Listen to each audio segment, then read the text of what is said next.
En El arte de la guerra, Sun Tzu escribió que la velocidad es la esencia de la guerra. Seguramente cuando Sun Tzu escribió eso, no esperaba que Hitler lo tomara tan al pie de la letra. La velocidad, también conocida como amperios, coronas de Peer, estimulantes y desforzadores de etapa, se comercializó justo a tiempo para el consumo masivo durante la Segunda Guerra Mundial por las principales potencias industriales. La Segunda Guerra Mundial fue realmente el mayor impulso hasta la fecha para el abuso legal, médicamente autorizado, así como el mercado negro ilícito de anfetaminas y drogas similares a escala mundial.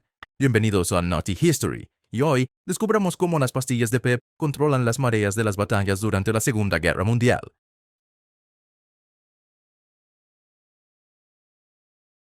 No hay duda sobre el abuso mundial de grandes cantidades de estimulantes cerebrales por parte de las fuerzas japonesas, americanas y británicas durante la Segunda Guerra Mundial, pero la tendencia fue establecida por los alemanes durante las fases iniciales de la guerra, mucho antes de que otros se unieran al carro. Mientras que la ideología nazi era fundamentalmente antidrogas, y el uso social de las drogas en la Alemania nazi se consideraba tanto un signo de debilidad individual como de decadencia moral de toda la sociedad, no tenían reparos en ser hipócritas para abusar de las drogas en el ejército. De hecho, la propaganda nazi promovió las bellezas negras como un privilegio ofrecido solo a los soldados, mientras que otras drogas estaban prohibidas o desalentadas. La velocidad se promocionó como un producto milagroso cuando apareció en el mercado a finales de la década de 1930. La pequeña píldora tenía una conexión poética con el lema nazi, Alemania despierta, ya que energizaría y aumentaría la confianza de los soldados. Eso jugó directamente con la obsesión del Tercer Reich con la superioridad física y mental. Mientras que otras drogas, como el alcohol o la basura blanca, eran una especie de deleite escapista, los amplificadores eran útiles para la hiperalerta y la vigilancia.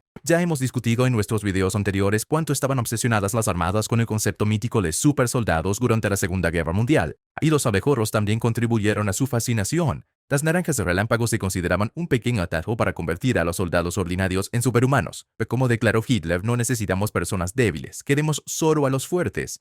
Y así el abuso de la velocidad se convirtió en sinónimo de ser fuerte y volverse más fuerte. Sin embargo, la culpa de introducir la velocidad a Alemania recae en los atletas estadounidenses de los Juegos Olímpicos de Berlín en 1936. El químico alemán Friedrich Hossel sabía que los estadounidenses estaban usando benzedrina, una versión estadounidense de Pixies, para el dopaje durante las Olimpiadas de 1936. La benzedrina también fue utilizada por las fuerzas estadounidenses durante la Segunda Guerra Mundial, especialmente por los pilotos de la Fuerza Aérea para permanecer en el aire durante más horas. El descubrimiento de la velocidad americana llevó a Friedrich Hochschild a investigar sobre la droga y logró sintetizar un primo cercano de los amplificadores. Este medicamento más tarde se convertiría en la trama central de un gran programa de televisión a principios del siglo XXI, donde un profesor con cáncer se uniría a un estudiante inútil para convertirse en el rey del inframundo. En ese momento, Friedrich Hochschild trabajaba para Temmler Werke, una empresa farmacéutica con sede en Berlín. Temmler Werke ideó un nombre de marca para este fascinante químico en el invierno de 1937 y lo llamó Pervitin.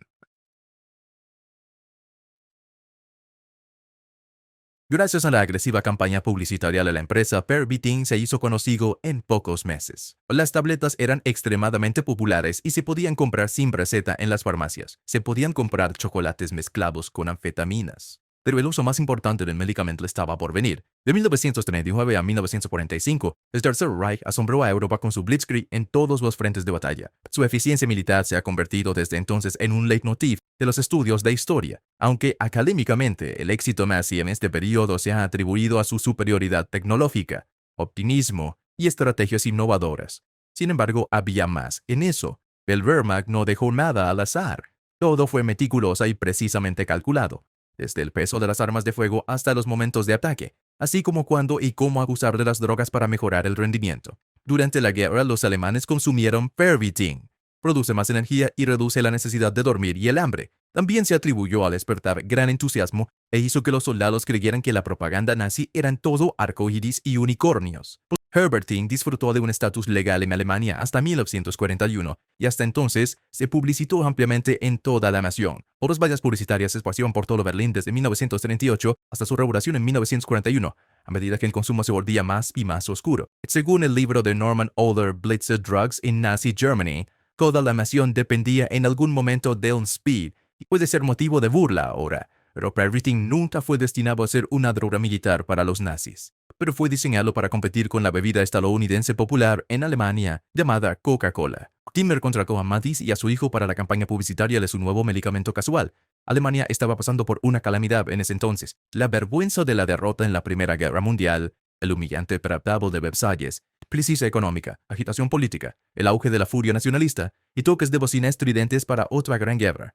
Todo eso no lo hizo fácil para sobrellevar para un ciudadano alemán promedio, y aquí llegó Pervitin, ofreciendo vigor, eficiencia y calma, por lo que la población recibió la sustancia energizante con los brazos abiertos. Fue barato, ayudó a la gente a trabajar, extendió la euforia por todo el país y ni siquiera se consideraba una droga en ese momento. Además, la droga no solo era popular entre los trabajadores. Adolf Hitler mismo fue introducido a las drogas por Morell. Pronto, la droga fue sometida a una prueba de rendimiento en estudiantes para ver cómo afectaría su concentración y comportamiento en el trabajo. Otto Ranke, director del Instituto de Fisiología General y de Defensa en la Academia de Medicina Militar de Berlín, pronto regresó con la conclusión de que la droga efectivamente podría fortalecer los esfuerzos alemanes en el frente. Sugirió que la velocidad y sus compuestos podrían mejorar el rendimiento del soldado.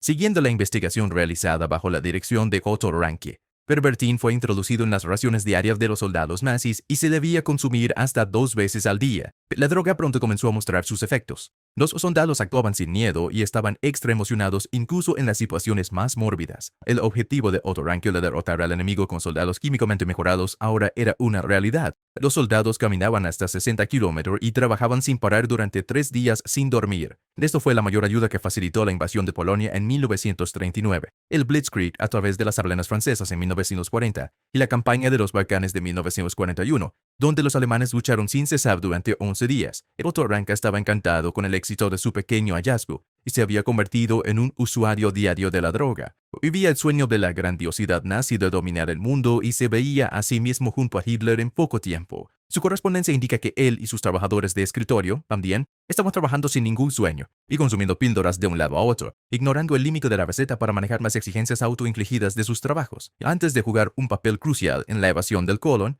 el medicamento fue probado por los oficiales médicos de Wehrmacht.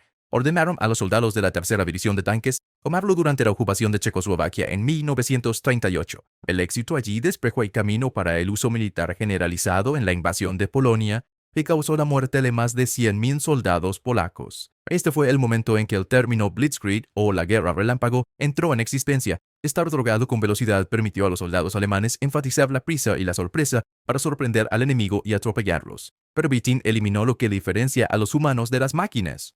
La fatiga, la necesidad de descansar, dormir y comer era un cuento del pasado ahora. Él estaba frenando mientras los tanques y compañías de hombres marchaban juntos a un ritmo implacable para ganar toda Europa para su líder. Sin embargo, Pervitin no era un milagro, simplemente estaba quemando velas por ambos lados.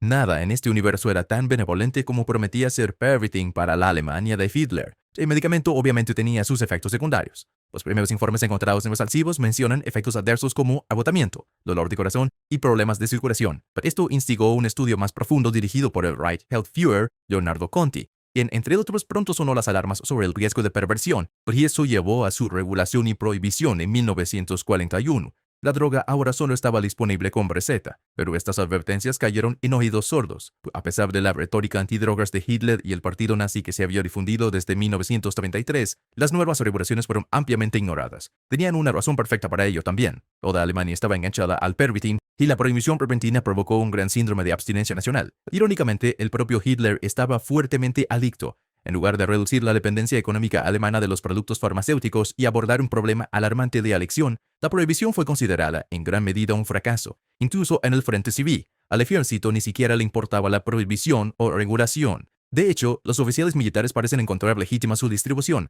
especialmente debido a los beneficios a corto plazo que estaba proporcionando al ejército. El consumo aumentó durante la desafortunada Operación Barbarroja de junio a diciembre de 1941, inmediatamente después de que se impusieron las restricciones. También existe un lado conspirativo de la regulación. Que los civiles alemanes se engancharan a Pervitin podría haber sido considerado un estrés innecesario en la producción de pastillas para la velocidad. Entonces es totalmente posible que la farsa de la prohibición se creó solo para asegurar más suministro a los soldados que estaban a punto de enfrentarse al ejército rojo en su propio territorio. A partir de 1941, el Reich sabía que la pervitina ocasionaba efectos secundarios y riesgo de adicción. Sin embargo, incluso cuando los soldados morían por fallos cardíacos o se suicidaban por las fases psicóticas, los amplificadores continuaron alimentando al país hasta el final de la guerra. El Blitzkrieg dependía de la velocidad. Por empujar incansablemente con tropas de tanques día y noche, fue la causa de la caída de Dinamarca en Noruega en 1940. En un mes, el ejército nazi, impulsado por la velocidad, anexó Holanda, Bélgica y finalmente Francia. Cuando cruzaron a Francia, los refuerzos franceses aún no habían llegado y sus defensas fueron abrumadas por el ataque alemán. Los tanques alemanes cubrieron 240 millas de terreno desafiante, incluyendo el bosque de las Ardenas, en 11 días. También evitaron las fuerzas británicas y francesas atrincheradas que habían asumido erróneamente que las Ardenas eran intransitables. Los paracaidistas a veces aterrizaban por delante del avance, causando caos detrás de las líneas enemigas. Según la prensa británica, los soldados estaban fuertemente drogados, sin miedo, y furiosos como vikingos. Incluso Churchill confesó que estaba perplejo por la invasión de toda la comunicación y el campo por una incursión irresistible de vehículos blindados. Admitió en sus memorias que fue la mayor sorpresa de su vida. La mayor desventaja de Pervitin era la dependencia y la erección, por supuesto.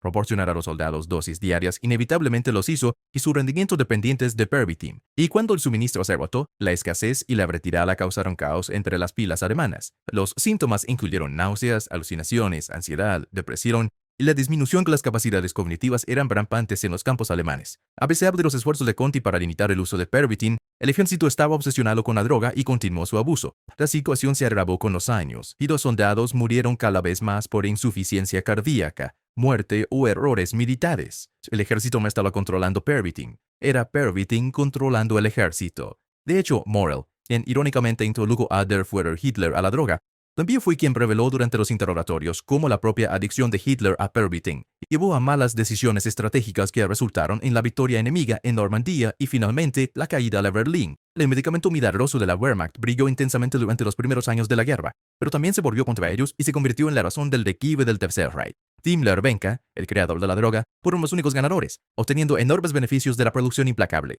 Dinos en los comentarios, ¿cómo crees que hubiera sido diferente la Segunda Guerra sin el uso de Pervitin?